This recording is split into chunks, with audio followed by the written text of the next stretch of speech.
But then our colleagues on the pro-gun side should admit another thing, and that is that no amendment is absolute. As important as it is, as constitutional, as enshrined as it is, no amendment is absolute. Take the First Amendment. Well, can't falsely scream fire in a crowded theater, because that creates such danger. That's an impingement on someone's First Amendment rights. We have anti-child pornography laws. We should have them. But that, too, is a limitation on the First Amendment. Even libel laws. In a pure First Amendment world, you could say and defame anything about anybody you wanted. We say no. A limitation on the First Amendment.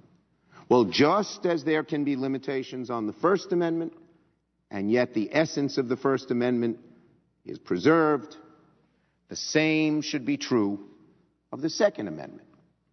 I was the author of the Brady Law. I don't think it's interfered with a legitimate owner's right to have a gun in all the years it's been around, while at the same time it saved tens of thousands of lives. Now, there are some on the extreme side of the right who say, oh no, get rid of the Brady Law. They believe the Second Amendment should be absolute. But they're wrong. And I would argue that other changes, making it harder for mentally ill people to get guns, saying that assault weapons are weapons of war and don't belong on our streets but belong on the battlefield, does not interfere with the enjoyment I experienced when I went hunting with Ben Nelson, nor with the right of a small shop owner in a bad neighborhood who feels he needs a gun or she needs a gun to protect themselves. So we can come together.